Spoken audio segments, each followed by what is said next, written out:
Eu sei, eu conheço a dificuldade que você passa quando você está conversando com alguém e você não tem vocabulário para continuar aquela conversa. Você até tem a ideia na sua cabeça, você tem um pouquinho de estrutura de frase, mas você não tem vocabulário. Seus problemas começam a acabar nesse vídeo. Espero que você esteja maravilhosamente bem. Eu sou o Rod, sou professor de inglês, ensino inglês na internet e ajudo pessoas a desmistificar e destravar o seu inglês, aprendendo de forma rápida, prática e eficiente. No vídeo de hoje eu não vou te dar mais vocabulário, mas eu vou te ensinar a parafrasear, descrever, explicar uma certa situação ou algum termo ou alguma coisa para que você consiga comunicar aquilo que você quer dizer e então adquirir mais vocabulário. Mas eu vou falar como você vai adquirir mais vocabulário no exercício que a gente vai fazer em tempo real hoje, beleza? E se você não assistiu o vídeo anterior, ou pause esse vídeo e vai assistir o vídeo lá, ou você, ao terminar de assistir esse vídeo, volta para aquele lá e depois vem para cá. Por quê? Se você não assistir em sequência, nada dessa série vai fazer sentido para você, não vai te ajudar, não vai ser tão eficaz para você destravar sua fluência. Legal? O que é parafrasear? Parafrasear, descrever ou explicar é quando você está numa conversa e você não lembra o termo de uma certa coisa, você não lembra o nome de uma certa coisa, então você explica, dá detalhes daquela situação, daquela coisa, para quem você está conversando. E a pessoa com quem você está conversando vai fazer: "Ah, eu sei o que é isso, eu conheço, eu entendi, eu tenho conhecimento." E essa pessoa pode, então, nessa oportunidade, falar o nome da coisa que você está descrevendo, te dar o termo que você está procurando. Caso a pessoa saiba, se ela saber, ela vai te falar. E se ela te falar, é uma oportunidade para você lembrar do termo que talvez você tenha esquecido, ou conhecer e aprender uma palavra nova. Então, nesse vídeo a gente vai aprender a fazer isso. Hoje a gente vai aprender a parafrasear e isso melhora muito a nossa conversação, melhora muito a nossa interação com um proficiente, com um fluente ou com um nativo. Se você souber parafrasear, você não vai ser pego de surpresa numa conversa, porque se alguém fala algo que você não conhece, você vai pedir para aquela pessoa parafrasear. Se você sabe parafrasear, você vai entender quando uma pessoa parafraseia também para você. Então é muito útil. Se você souber parafrasear, você perde o medo de interação, de começar uma conversa, de abordar uma pessoa. Você se torna uma pessoa mais aberta, mais acessível. As pessoas vêm conversar com você mais naturalmente, porque sabe que talvez seu inglês possa não ser o melhor, mas você não vai fugir da conversa. E ali você vai ter mais oportunidade de interação, mais oportunidade de amizade, mais oportunidade de aprender vocabulário novo,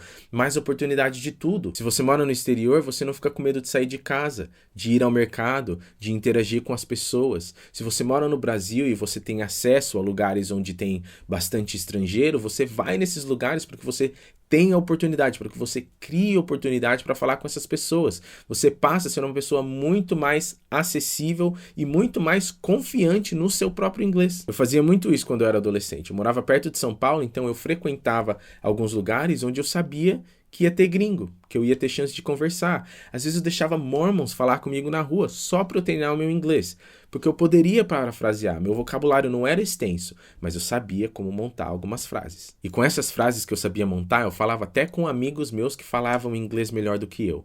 Eu tinha muita pessoa ao meu redor que sabia mais inglês que eu quando eu estava aprendendo, e eu não tinha vergonha de conversar com eles. Eu ia e enchia o saco de fato, porque eu aprendia por saber parafrasear. Se você sabe parafrasear, você pode até procurar um emprego novo, sabia? Ou até mesmo pedir um aumento. Sabe por quê?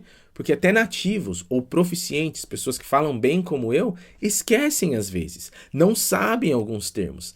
Não é porque você vai ficar fluente em inglês que você vai saber tudo. É claro que não. Você sabe tudo em português?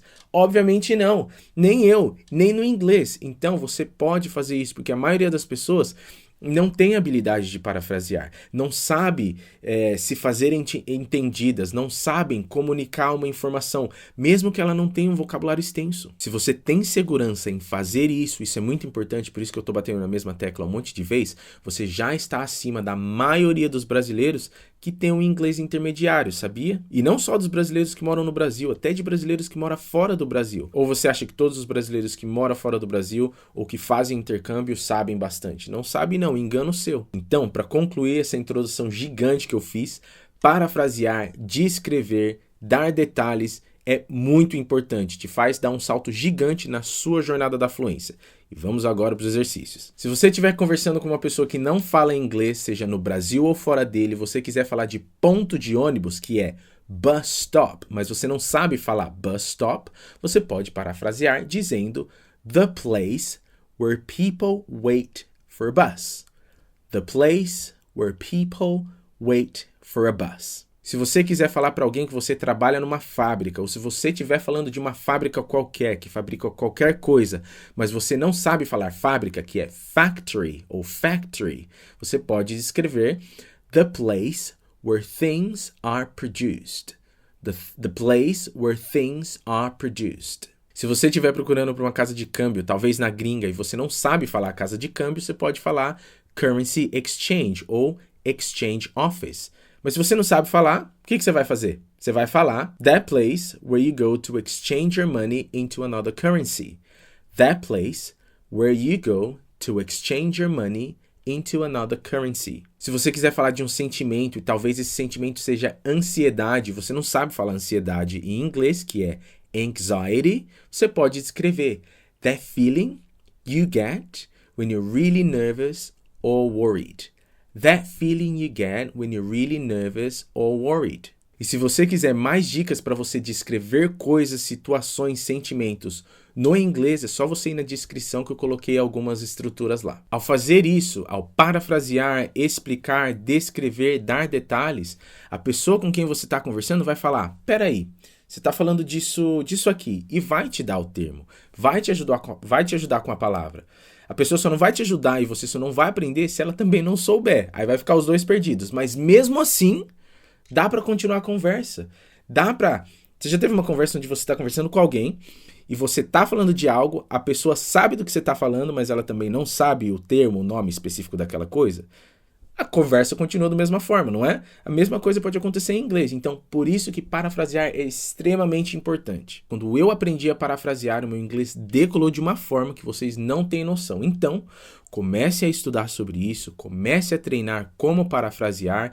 Faça perguntas aí nos comentários para que eu possa te ajudar também, porque vocês vão ver o quão possível é se comunicar bem em inglês sem saber de tudo, sem ter um vocabulário extenso. E se você gostou desse vídeo, não deixe de curtir, compartilhar, se inscrever, ativar o sininho para que você receba os vídeos de todas as séries que eu estou gravando. Não deixe de baixar o meu e-book grátis, o Código da Fluência, onde eu falo dos 7 mitos do inglês e como desmistificá-los. Não deixe de conferir aí os links dos meus cursos e também, se você estiver interessado na minha mentoria de inglês, entrar em contato comigo através do WhatsApp, que você pode achar no Instagram ou aqui também no YouTube. Eu te vejo no próximo vídeo.